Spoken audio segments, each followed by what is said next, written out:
I'm not. I'm not actually going to throw them. Too expensive.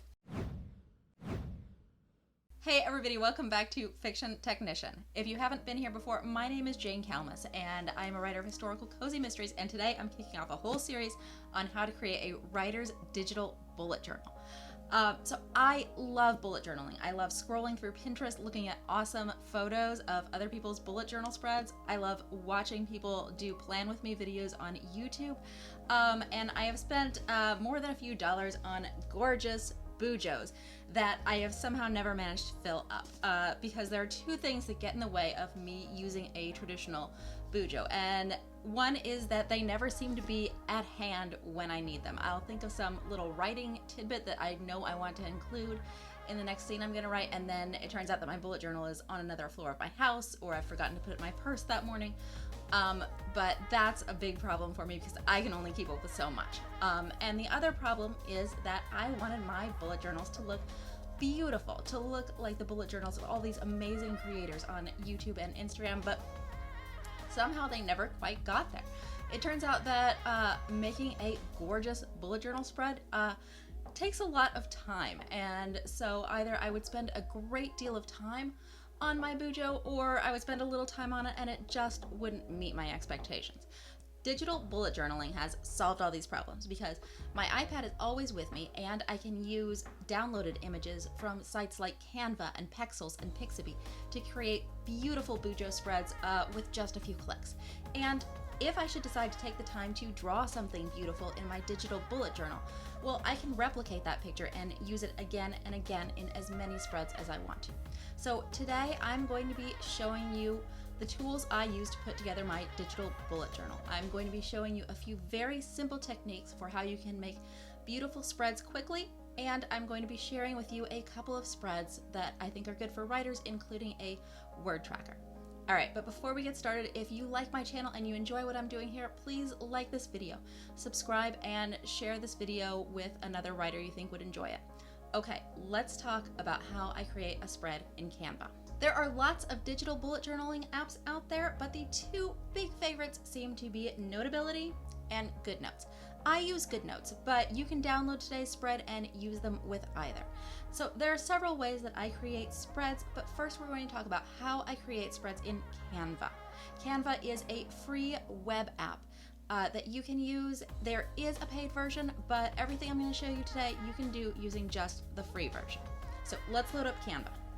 All right, I've gone to canva.com and here I am in my Canva homepage.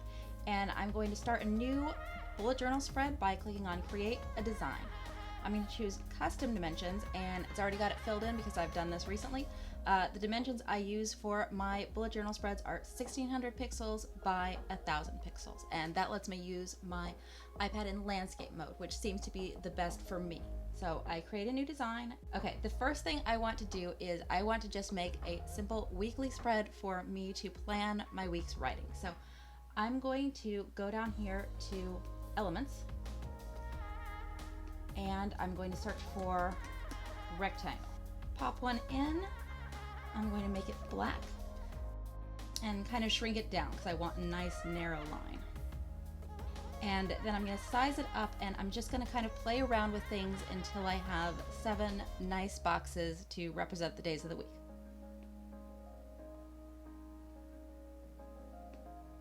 And if I'm having trouble making everything fit, I can use the arrow keys to move things around slightly. Canva kind of snaps all of your elements to kind of the most logical place, which is nice when you want things to line up beautifully, but it can be a little difficult when you're trying to fine-tune things. So I'm gonna ease these up here.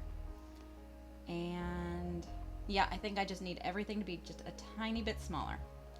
So I'm going to select them all and just shrink them all a tiny bit. The next thing that I want to do is add days of the week. So I'm just going to do that by clicking on the text box here and add a heading. And I'm going to write a S for Sunday. I'm going to left justify that because that's going to make it easier to keep all of my days in line as I move forward. And I want kind of a nice outliney font. So I'm going to go to select the fonts tool And here I can search for whatever I want. I could search for script fonts or typewriter fonts. I'm gonna search for outline and kind of play around with this and see what looks good to me.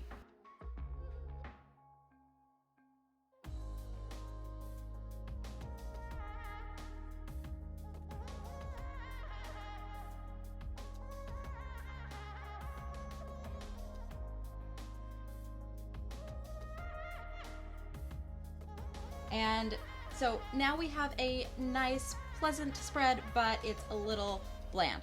So I'm going to stick in a few decorations. I'm going to go over here to elements on the left hand of my side of my screen, and I think I'm going to search for flower.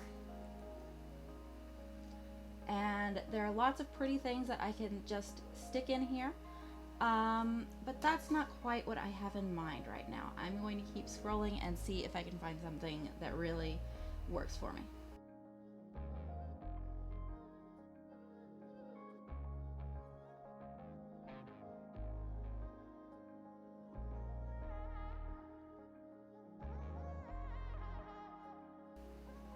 All right, so I've got this pretty fern, and I'm going to try this out in a few different places. I can maybe just edge it off the side, give it a nice cut-off look, and I can copy it, paste it, and make slightly different versions of it where it's a bit tilted or the size is a little different.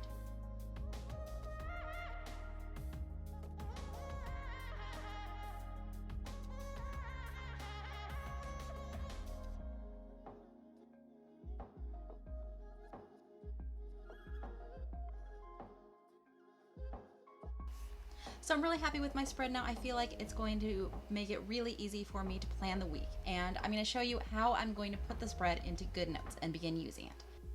All right, so we're looking at my iPad now, and I'm just going to open up Canva. There is an iOS version for it, and it is also free, and you can construct things in it. I usually do it on the desktop because I feel that the snapping and selection of multiple items doesn't work quite as well in the iOS version. All right, we're going to open up that bullet journal spread that we were working on, and instead of just clicking the down arrow, which would just do a simple download, we're going to click the up arrow, and that's going to give us more options. We're going to choose Save with Transparency, and then we will save image, which will record it to our camera roll. Then we're going to open up GoodNotes and choose New. And there are several options here. We're going to choose Image, and that will let us import an image as our page in our journal. Okay, so now that we've got it in GoodNotes, we can begin using it as a bullet journal spread. We can use the pen tool here and choose whatever color we would like and various thicknesses to just begin making our notes.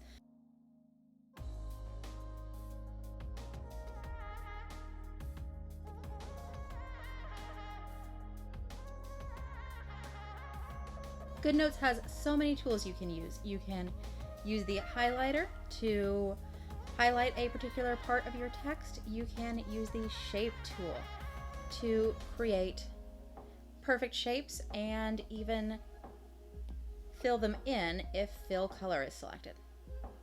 So we could have built this whole spread in GoodNotes, but I think Canva gives us a lot more options with pretty little pictures that we can stick in and lots of font options.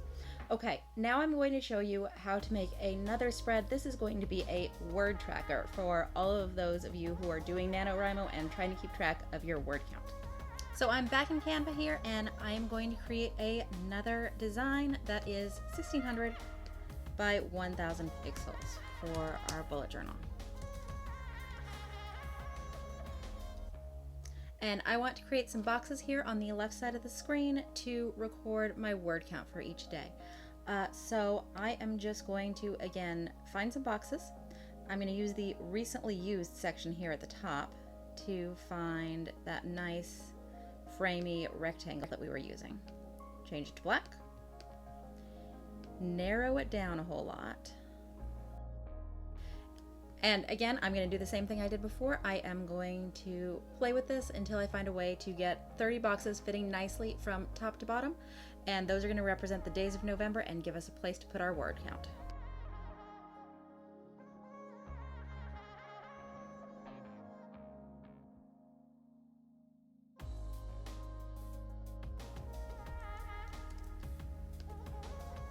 add another set right next to it. And this will give us a place to put each day's updated word total.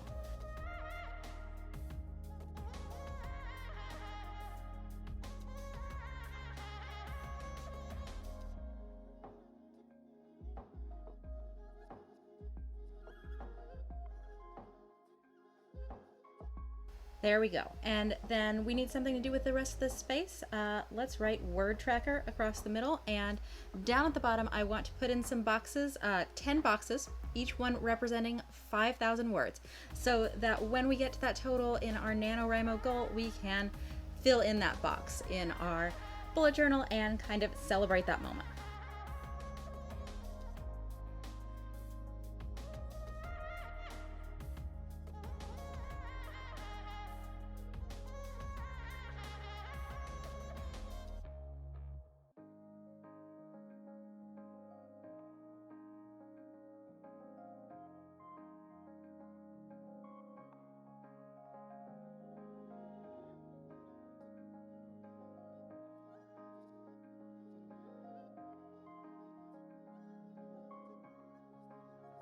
So that's looking pretty decent here, but I actually have a new look in mind for this spread. So I'm going to take all of these black ferns, I'm going to change them to white, and then we are going to use them as a mask when we create a gradient effect behind them.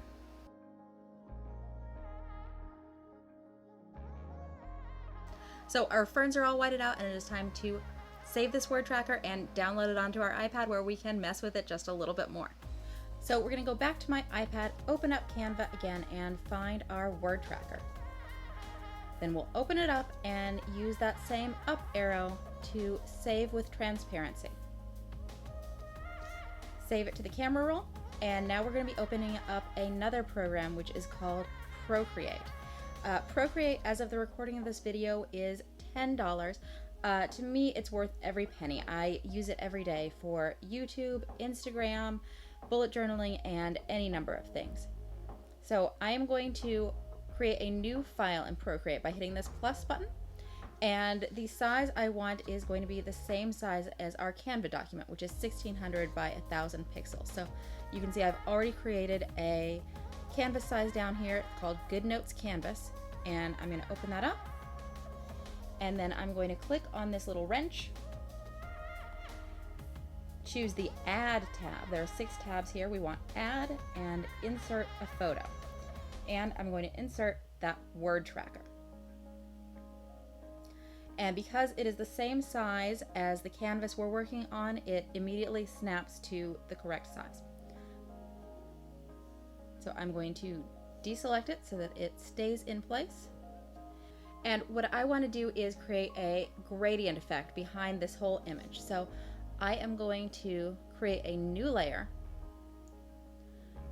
behind layer 1. This we'll call gradient layer.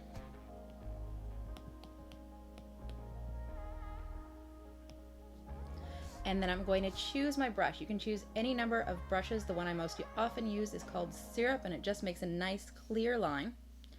But we're going to choose a more artistic brush. So let's go down to Painting, and we'll choose Watercolor right at the bottom.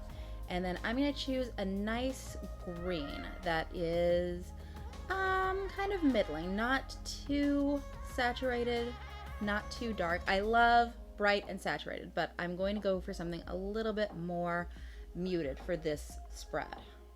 And I'm just going to start coloring things in. And you can see that all of those pretty ferns that we put in the background there are showing up because this color is behind them. And now to do our gradient effect, we're going to click on the color wheel, and we're going to shift it a little bit more bluewards. This outer wheel controls the hue, while the inner disc controls the value and saturation of a color. So we're going to go a little bit more bluewards, and we're not going to fill in the whole piece here. We're going to leave a little corner just green. Then we'll go a little more blue. And maybe down here towards the bottom, I will go a little more blue, but I will also go a little darker.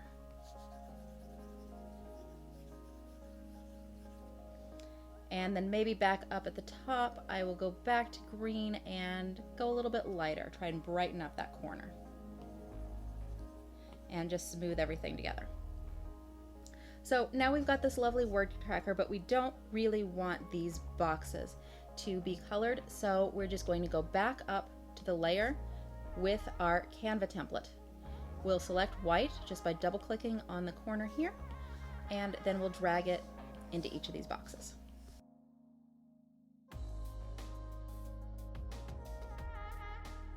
So now we've got our word tracker, and we're just going to look for any little changes we want to make before we put it into GoodNotes. So these numbers here don't seem to have downloaded quite matching where the boxes are. So I'm just going to select all of those. I'm going to make sure that I'm on my layer 3, the layer with my template. I'm going to use the S here, which is for selection. Select this whole area. Use the arrow to grab it, and then just drag it down a little bit. And now we're ready to export this so we can use it in GoodNotes. So I'm going to click that wrench again, and this time I'm going to go over to the third tab, which is Share. I'm going to choose to export it as a PNG and save it to the camera roll. Now I'm going to open up GoodNotes again, and I'm back in my bullet journal, and I want to add a page to it, so I will just click this plus page icon right here, and I will choose again image because I want to use that image we just made, and then I'll choose our word tracker. And now I'm ready to begin recording my words on it. So I'm going to choose a thin pencil and maybe go back to black, and I'm going to record that on day 1 I wrote 1,000 words, which makes my total for the project. Oh, I've got the shapes icon selected, so go back to pen, and that's why it's trying to make all of my zeros into little squares here. But they look okay. 1,000 words. And then maybe on day 2, I have a great day. I write 2,000 words, so now my total is 3,000. And I'll keep going through this all through November, and when I get to 5K, that's what these boxes are for. I can write 5K here in a big celebratory way. But there's more I could do here. Let's just erase that using the eraser tool. I could maybe put in a fun picture of my kids, or I could use a digital sticker. So this is a digital sticker that I made in Procreate. I'll be showing that to you in one of my upcoming videos on digital bullet journaling, and it says wrote it with a period, because I feel like that period is kind of boss and confident in a way that an exclamation mark wouldn't be. So these are just many of the fun things that you can do with GoodNotes. It can really help you keep track of everything you'd like to in a bullet journal while making it very easy to make beautiful spreads. I'm going to be sharing both these spreads for free to newsletter subscribers, so if you'd like to have them for your own digital bullet journal, just hop on down to the links below and grab them. I've got lots of great digital bullet journal content coming up. I'm going to be showing you some productivity spreads that have really helped me and I hope can help you. I'm going to be showing you some character planners, scene planners, and a great plot planner. And I'm going to be sharing with you how I make my digital bullet journal stickers. Check out!